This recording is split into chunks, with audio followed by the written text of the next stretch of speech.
Alrighty, I figured I would do a read-along maybe for driving or for school. We're going to start with The Great Gatsby by Scott Fitzgerald. Good little read I remember from high school. I'll read chapter 1 now. In my younger and more vulnerable years, my father gave me some advice that I've been turning over in my mind ever since. Whenever you feel like criticizing anyone, he told me, just remember that all people in this world haven't had the advantages you've had. He didn't say any more, but we've always been unusually communicative in a reserved way, and I understood that he meant a great deal more than that. In consequence, I'm inclined to reserve all judgments, a habit that has opened up many curious natures to me, and also made me the victim of not a few veteran bores. The abnormal mind is quick to detect and attach itself to this quality when it appears in a normal person. And so it came about that in college I was unjustly accused of being a politician, because I was privy to the secret griefs of wild, unknown men. Most of the confidences were unsought. Frequently I had feigned sleep,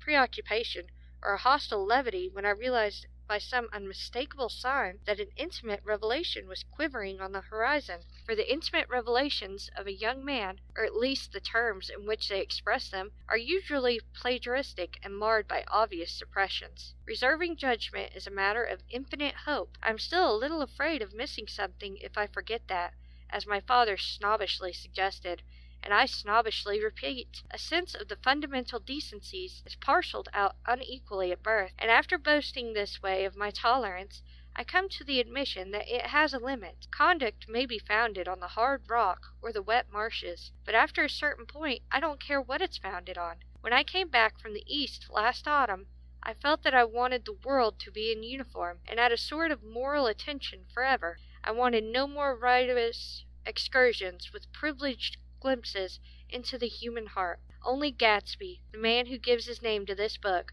was exempt from my reaction. Gatsby, who represented everything for which I have an unaffected scorn. If personality is an unbroken series of successful gestures, then there was something gorgeous about him, some heightened sensitivity to the promises of life, as if he were related to one of those intricate machines that register earthquakes 10,000 miles away. This responsiveness has nothing to do with that flabby impressionability which is dignified under the name of the creative temperament. It was an extraordinary gift for hope, a romantic readiness such as I have never found in any other person, and which it is not likely I shall ever find again. No, Gatsby turned out all right at the end. It is what preyed on Gatsby, what foul dust floated in the wake of his dreams, that temporarily closed out my interest in the abortive sorrows and short-winded elations of men. My family has been prominent, well-to-do people in the Middle East city for 3 generations. The Carraways are something of a clan, and we have a tradition that we're descended from the Dukes of Buccleuch. But the actual founder of my line was my grandfather's brother, who came here in '51, sent a substitute to the Civil War, and started the wholesale hardware business that my father carries on today. I never saw this great-uncle, but I'm supposed to look like him, with special reference to the rather hard-boiled painting that hangs in Father's office. I graduated from New Haven in 1915, just a quarter of a century after my father, and a little later I participated in that delayed Teutonic migration known as the Great War. I enjoyed the counter raids so thoroughly that I came back restless. Instead of being the warm center of the world, the Middle West now seemed like a ragged edge of the universe, so I decided to go east and learn the bond business.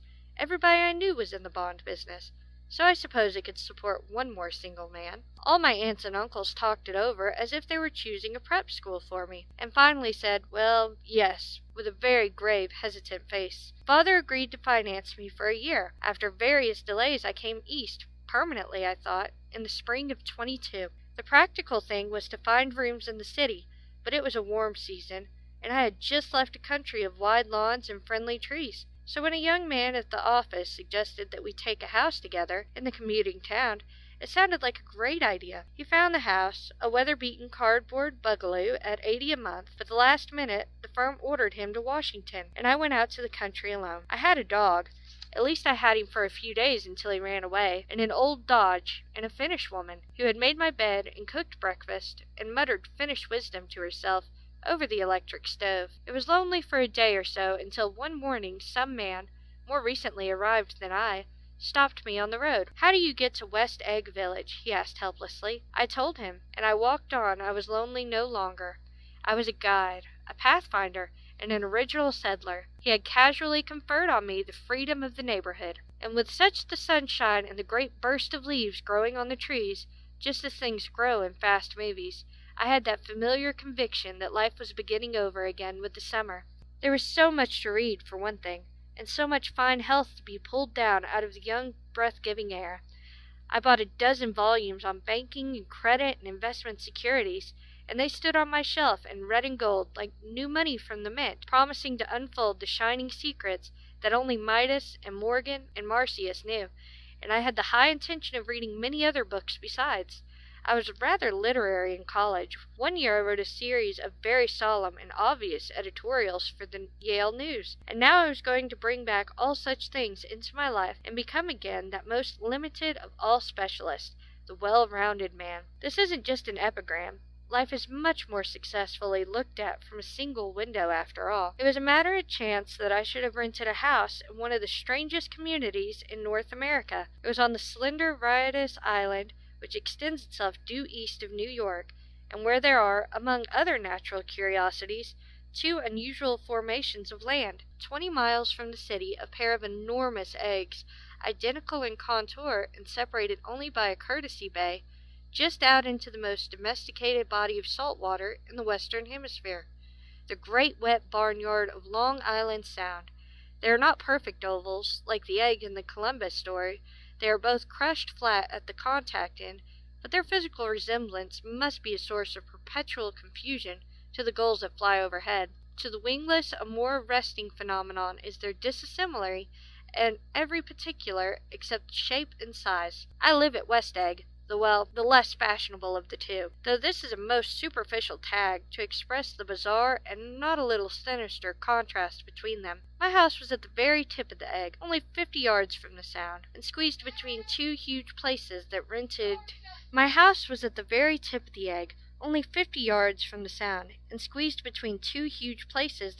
for 12 or 15,000 a season. The one on my right was a colossal affair by any standard. It was a factual imitation of some Hotel de Ville in Normandy, with a tower on one side, spanking new under a thin beard of raw ivy, and a marble swimming pool, and more than 40 acres of lawn and garden. It was Gatsby's mansion, or rather, as I didn't know Mr. Gatsby, it was a mansion, inhabited by a gentleman of that name. My own house was an eyesore, but it was a very small eyesore, and it had been overlooked, so I had a view of the water, a partial view of my neighbor's lawn, and the consoling proximity of millionaires, all for $80 a month. Across the courtesy bay, the white palaces of fashionable East Egg glittered along the water, and the history of the summer really begins on the evening I drove over there to have dinner with the Tom Buchanans. Daisy was my second cousin once removed, and I'd known Tom in college, and just after the war I spent 2 days with them in Chicago. Her husband, among various physical accomplishments, had been one of the most powerful ends that ever played football at New Haven, a national figure in a way, one of those men who reached such an acute limited excellence at 21 that everything afterwards savors of anticlimactic. His family were enormously wealthy. Even in college, his freedom with money was a matter for reproach. But now he'd left Chicago and come east in a fashion that rather took your breath away. For instance, he'd bought down a string of polo ponies from Lake Forest. It was hard to realize that a man of my own generation was wealthy enough to do that. Why they came east, I don't know. They had spent a year in France for no particular reason, and then drifted here and there unrestfully, whatever people played polo, and were rich together. This was a permanent move, said Daisy over the telephone, but I didn't believe it. I had no sight into Daisy's heart, but I felt that Tom would drift on forever seeking, a little wistfully, for the dramatic turbulence of some irrevocable football game. And so it happened that on a warm, windy evening I drove over to East Egg to see two old friends, whom I scarcely knew at all. Their house was ever more elaborate than I expected. A cheerful red and white Georgian colonial mansion overlooking the bay. The lawn started at the beach and ran towards the front door for a quarter of a mile, jumping over sundials and brick walks and burning gardens. Finally, when it reached the house, drifting up the side in bright vines, as though from the momentum of its run, the front was broken by a line of French windows, glowing now with reflected gold and wide open to the warm, windy afternoon. And Tom Buchanan in riding clothes was standing with his legs apart on the front porch. He had changed since his New Haven years. Now he was a sturdy, straw-haired man of 30 with a rather hard mouth and a supercilious manner. Two shining, arrogant eyes had established dominance over his face and gave him the appearance of always leaning aggressively forward. Not even the effeminate swank of his riding clothes could hide the enormous power of that body. He seemed to fill those glistening boots until he strained the top laces, and you could see a great pack of muscles shifting where his shoulders moved under his thin coat. It was a body capable of enormous leverage, a cruel body. His speaking voice, a gruff, husky tenor, added to the impression of fatuousness he conveyed. There was a touch of paternal contempt in it, even toward people he liked, and there were men at New Haven who had hated his guts. Now don't think my opinion on these matters is final, he seemed to say, just because I'm stronger and more of a man than you are. We were in the same senior society, and while we never intimate, I always had the impression that he approved of me and wanted me to like him with some harsh, defiant wistfulness of his own. We talked for a few minutes on the sunny porch. "I've got a nice place here," he said, his eyes flashing about restlessly. Turning me around by one arm, he moved a broad, flat hand across the front vista, including in it swept a sunken Italian garden and a half-acre of deep, pungent roses, and a snub-nosed motorboat that bumped the tide offshore. It belonged to Maine, the oil man. He turned to me around again, politely and abruptly. "We'll go inside." We walked through the high hallway into the bright rose-colored space, fragilely bound in the house by French windows at either end. The windows were ajar and gleaming white against the fresh grass outside that seemed to grow a little way into the house. A breeze blew through the room, blew curtains in at one end and out the other like pale flags, twisting them up toward the frosted wedding cake of the ceilings, and then rippled over the wine-colored rug, making a shadow on it as wind does on the sea. The only completely stationary object in the room was an enormous couch on which two young women were buoyed up as though upon an anchored balloon. They were both in white, and their dresses were rippling and fluttering as if they had just been blown back in after a short flight around the house. I must have stood for a few moments listening to the whip and snap of the curtains and the groan of the pictures on the wall. Then there was a boom as Tom Buchanan shut the rear windows and caught the wind died about the room, and the curtains and the rugs and the two young women ballooned slowly to the floor. The younger of the two was a stranger to me. She was extended full length at her end of the divan, completely motionless, and with her chin raised a little, as if she were balancing something on it which was quite likely to fall. If she saw me out of the corner of her eye, she gave no hint of it. Indeed, I was almost surprised into murmuring an apology for having disturbed her by coming in. The other girl, Daisy, made an attempt to rise. She leaned slightly forward with a conscientious expression. Then she laughed, an absurd, charming little laugh, and I laughed too and came forward into the room. "I'm paralyzed with happiness." She laughed again, as if she said something very witty, and held my hand for a moment, looking up into my face, promising that there was no one in the world she so much as wanted to see. There was a way she had.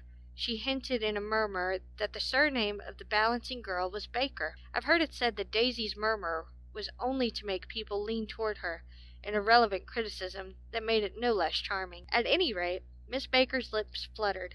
She nodded at me almost imperceptibly, and then quickly tipped her head back again. The object she was balancing had obviously tottered a little and given her something of a fright. Again a sort of apology rose to my lips. Almost any exhibition of complete self-sufficiency draws a stunned tribute from me. I looked back at my cousin, who began to ask me questions in her low, thrilling voice. It was the kind of voice that the ear follows up and down, as if each speech is an arrangement of notes that will never be played again. Her face was sad and lovely, with bright things in it, bright eyes and a bright, passionate mouth, but there was an excitement in her voice that men who had cared for her found difficult to forget. A singing compulsion, a whispered "listen," a promise that she had done gay, exciting things just a while since, and that there were gay, exciting things hovering in the next hour. I told her how I stopped off in Chicago for a day on my way east, and how a dozen people had sent their love through me. "Do they miss me?" she cried ecstatically. "The whole town is desolate, all the cars of the left rear wheel painted black as a mourning wreath, and there's a persistent wail all nights along the North Shore. How gorgeous! Let's go back, Tom, tomorrow." Then she added, irrelevantly, "You ought to see the baby." "I'd like to." "She's asleep. She's 3 years old. Haven't you ever seen her?" "Never." "Well, you ought to see her. She's—" Tom Buchanan, who had been hovering restlessly about the room, stopped and rested his hand on my shoulder. "What are you doing, Nick?" "I'm a bondman." "Who with?" I told him. "Never heard of him," he remarked decisively. This annoyed me. "You will," I answered shortly. "You will if you stay in the East." "Oh, I'll stay in the East. Don't you worry," he said, glancing at Daisy and then back at me, as if he were alert for something more. "I'd be a goddamned fool to live anywhere else." At this point Miss Baker said "absolutely" with such suddenness that I started. It was the first word she had uttered since I came into the room. Evidently it surprised her as much as it did me, for she yawned and with a series of rapid, deft movements stood up into the room. "I'm stiff," she complained. "I've been lying on that sofa for as long as I can remember." "Don't look at me," Daisy retorted. "I've been trying to get you to New York all afternoon." "No thanks," said Miss Baker to the 4 cocktails just in front of the pantry. "I'm absolutely in training." Her host looked at her incredulously. "You are?" He took down his drink as if it were a drop in the bottom of the glass. "Have you ever got anything done? Is beyond me." I looked at Miss Baker, wondering what it was that she got done. I enjoyed looking at her. She was a slender, small-breasted girl, with an erect carriage, which she accentuated by throwing her body backwards at the shoulders like a young cadet. Her gray, sun-stained eyes looked back at me with polite, reciprocal curiosity out of a warm, charming, discontented face. It occurred to me now that I had seen her, or a picture of her, somewhere before. "You live in West Egg," she remarked contemptuously. "I know somebody there." "I don't know a single—" "You must know Gatsby." "Gatsby?" demanded Daisy. "Who's Gatsby?" Before I could reply that he was my neighbor, dinner was announced. Wedging his tense arm imperatively under mine, Tom Buchanan compelled me from the room as though he were moving a checker to another square. Slenderly, languishingly, their hands set lightly on their hips, the 2 young women preceded us onto the rosy-colored porch, open towards the sunset, where 4 candles flickered on the table in the diminished wind. "Why candles?" objected Daisy, frowning. She snapped them out with her fingers. "In 2 weeks it'll be the longest day in the year." She looked at us all radiantly. "Do you always watch for the longest day of the year and then miss it?" "I always watch for the longest day in the year and then miss it." "We ought to plan something," yawned Miss Baker, sitting down at the table as if she were getting into bed. "All right," said Daisy. "What'll we plan?" She turned to me helplessly. "What do people plan?" Before I could answer, her eyes fastened with an odd expression on her face, on her little finger. "Look," she complained. "I heard it." We all looked. The knuckle was black and blue. "You did it, Tom," she said accusingly. "I know you didn't mean to, but you did do it. That's what I get for marrying a brute of a man. A great big, hulking, physical specimen of a—" "I hate that word, hulking," objected Tom crossly. "Even in kidding." "Hulking," insisted Daisy. Sometimes she and Miss Baker talked at once, unobtrusively, and with a bantering inconsequence that was never quite chatter, that was as cool as their white dresses and their impersonal eyes in the absence of all desire. They were here, and they accepted Tom and me, making only a polite, pleasant effort to entertain or to be entertained. They knew that presently dinner would be over, and a little later in the evening, too, would be over and casually put away. It was sharply different from the West, where the evening was hurried from phase to phase towards its close, in a continually disappointed anticipation, or else in sheer nervous dread of the moment itself. "You make me feel uncivilized, Daisy," I confessed on my second glass of corky, but rather impressive claret. "Can you talk about crops or something?" I meant nothing in particular by this remark, but it was taken up in an unexpected way. "Civilization's going to pieces," broke out Tom violently. "I've got to be a terrible pessimist about things. Have you read The Rise of the Colored Empires by this man Goddard?" "Why, no," I answered, rather surprised by his tone. "Well, it's a fine book, and everybody ought to read it. The idea is if we don't look out into the white race will be utterly submerged. It's all scientific stuff, and it's been proved." "Tom's getting very profound," said Daisy with an expression of unthoughtful sadness. "He reads deep books with long words in them." "What was that word we—" "Well, those books are all scientific," insisted Tom, glancing at her impatiently. "This fellow has worked out the whole thing. It's up to us, who are the dominant race, to watch out, or those other races will have control of things." "We've got to beat them down," whispered Daisy, winking ferociously toward the feverish sun. "You ought to live in California," began Miss Baker, but Tom interrupted her by shifting heavily on his chair. "The idea is that we're Nordics. I am, and you are, and you are, and After an infestational hesitation, he included Daisy with a slight nod, and she winked at me. "And we've produced all the things that go to make civilization.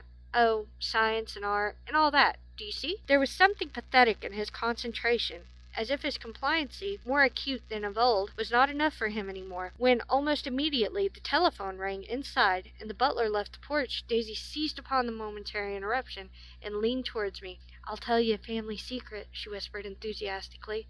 "It's about the butler's nose. Do you want to hear about the butler's nose? That's why he came over tonight. Well, he wasn't always a butler. He used to be the silver polisher for some people in New York that had a silver service for 200 people. He had to polish it from the morning till night, until finally it began to affect his nose. Things went from bad to worse," suggested Miss Baker. "Yes, things went from bad to worse, until finally he had to give up his position." For a moment the last sunshine fell with romantic affection upon her glowing face. Her voice compelled me forward, breathlessly, as I listened. Then the glow faded, each light deserting her with a lingering regret, like children leaving a pleasant street at dusk. The butler came back and murmured something close to Tom's ear, whereupon Tom frowned, pushed back his chair, and without a word went inside, as if his absence quickened something within her. Daisy leaned forward again, her voice glowing and singing. "I love to see you at my table, Nick. You remind me of a rose, an absolute rose, doesn't he?" She turned to Miss Baker for confirmation.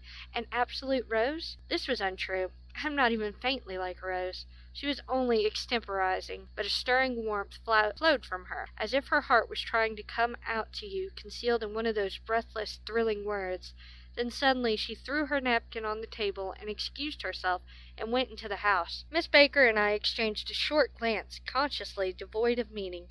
I was about to speak when she sat up alertly and said, "Shh," in a warning voice. A subdued, impassioned murmur was audible in the room beyond, and Miss Baker leaned forward unashamed, trying to hear. The murmur trembled on the verge of coherence, sank down, mounted excitedly, and then ceased altogether. "This Mr. Gatsby you spoke of is my neighbor," I said. "Don't talk. I want to hear what happens." "Is something happening?" I inquired innocently. "You mean to say that you don't know?" Miss Baker, honestly surprised. "I thought everybody knew." "I don't." "Why?" She hesitated. "Tom's got some woman in New York." "Got some woman?" I repeated blankly. Miss Baker nodded. "She might have the decency not to telephone him at dinner time, don't you think?" Almost before I grasped her meaning, there was the flutter of a dress and the crunch of leather boots, and Tom and Daisy were back at the table. "It couldn't be helped," cried Daisy with a tense gaiety. She sat down, glanced searchingly at Miss Baker, and then at me, and continued, "I looked outdoors for a minute, and it's very romantic outdoors. There's a bird on the lawn that I think must be a nightingale, come over from the Cunard or White Star Line. He's singing away," her voice sang. "It's romantic, isn't it, Tom?" "Very romantic," he said, and then miserably to me, "If it's light enough after dinner, I want to take you down to the stables." The telephone rang inside, startling, and as Daisy shook her head decisively at Tom, the subject of the stables, in fact, all subjects, vanished in air. Among the broken fragments of the last 5 minutes at table, I remember the candles being lit again, pointlessly, and I was conscious of wanting to look squarely at everyone, and yet to avoid all eyes. I couldn't guess what Daisy and Tom were thinking, but I doubt if even Miss Baker, who seemed to have mastered a certain hardy skepticism, was able to utterly put this fifth guest's shrill, metallic urgency out of mind. To a certain temperament the situation might have seemed intriguing. My own instinct was to telephone immediately for the police. The horses, needless to say, were not mentioned again. Tom and Miss Baker, with several feet of twilight between them, strolled back into the library, as if to a vigil beside a perfectly tangible body, while trying to look pleasantly interested and a little deaf. I followed Daisy around the chain of connecting verandas to the porch in front. In its deep gloom we sat side by side on the wicker settee. Daisy took her face in her hands as if feeling its lovely shape, and her eyes moved gradually out into the velvet dusk. I saw that turbulent emotions processed her, so I asked what I thought would be some sedative question about her little girl. "We don't know each other very well, Nick," she said suddenly. "Even if we are cousins, you didn't come to my wedding." "I wasn't back from the war." "That's true." She hesitated. "Well, I've had a very bad time, Nick, and I'm pretty cynical about everything." Evidently she had reason to be. I waited, but she didn't say any more, and after a moment I returned rather feebly to the subject of her daughter. "I suppose she talks and eats and everything. Oh, yes. She looked at me absently. Listen, Nick, let me tell you what I said when she was born. Would you like to hear? Very much. It'll show you how I've gotten to feel about things. Well, she was less than an hour old, and Tom was God knows where. I woke up out of the ether with an utterly abandoned feeling, and asked the nurse right away if it was a boy or a girl. She told me it was a girl, and so I turned my head away and wept. All right, I said. I'm glad it's a girl, and I hope she'll be a fool. That's the best thing a girl can be in this world, a beautiful little fool. You see, I think everything's terrible anyhow, she went on in a convinced way. Everybody thinks so. The most advanced people, and I know. I've been everywhere and seen everything and done everything. Her eyes flashed around her in a defiant way, rather like Tom's, and she was laughing with a thrilling scorn. Sophisticated. God, I'm sophisticated. The instant her voice broke off, ceasing to compel my attention, my belief, I felt the basic insincerity of what she had said. It made me uneasy, as though the whole evening had been a trick of some sort to exact a contributionary emotion from me. I waited, and sure enough, in a moment she looked at me with an absolute smirk on her lovely face, as if she had asserted her membership in a rather distinguished secret society to which she and Tom belonged. Inside, the crimson room bloomed with light. Tom and Miss Baker sat on either end of the long couch, and she read aloud to him from the Saturday Evening Post, the words, murmurous and inflected, running together in a soothing tune. The lamplight, bright on his boots and dull on the autumn leaf yellow of her hair, glinted along the paper as she turned a page with a flutter of a slender muscle in her arm. When we came in, she held us silent for a moment with a lifted hand. To be continued, she said, tossing the magazine on the table, in our very next issue. Her body asserted itself with a restless movement of her knee, and she stood up. 10 o'clock, she remarked, and apparently finding the time on the ceiling, time for this good girl to go to bed. Jordan's going to play in the tournament tomorrow, explained Daisy, over at Westchester. Oh, you're Jordan Baker. I knew now why her face was familiar. Its pleasing, contemptuous expression had looked out at me from many rotogravure pictures of the sporting life at Asheville and Hot Springs and Palm Beach. I had heard some story of her, too, a critical, unpleasant story, but what it was I had forgotten long ago. Good night, she said softly. Wake me at 8, won't you? If you'll get up. I will. Good night, Mr. Carraway. See you, Anon. Of course you will, confirmed Daisy. In fact, I'll arrange a marriage. Come over often, Nick, and I'll sort of fling you together. You know, lock you up accidentally in linen closets, push you out to sea in a boat, and all that sort of thing. Good night, called Miss Baker from the stairs. I haven't heard a word. She's a nice girl, said Tom after a moment. They oughtn't let her run around the country this way. Who's oughtn't to? Inquired Daisy coldly. Her family. Her family is one aunt about 1,000-year-old. Besides, Nick's going to look after her. Aren't you, Nick? She's going to spend lots of weekends out here this summer. I hope that home influence will be very good for her. Daisy and Tom looked at each other for a moment in silence. Is she from New York? I asked quickly. From Louisville. Our white girlhood was passed together there. Our beautiful white— Did you give Nick a little heart-to-heart talk on the veranda? Demanded Tom suddenly. Did I? She looked at me. I can't seem to remember, but I think we talked about the Nordic grace. Yes, I'm sure we did. Sort of crept up on us, and first thing you know— Don't believe everything you hear, Nick, he advised me. I said lightly that I had heard nothing at all, and a few minutes later I got up to go home. They came to the door with me and stood side by side in a cheerful square of light. As I started my motor, Daisy peremptorily called, Wait, I forgot to ask you something, and it's important. We heard you were engaged to a girl out west. That's right, corroborated Tom kindly. We heard that you were engaged. It's LaBelle. I'm too poor. But we heard it, insisted Daisy, surprising me by opening up again in a flower-like way. We heard it from 3 people, so it must be true. Of course, I knew what they were referring to, but I wasn't even vaguely engaged. The fact that gossip had published the banns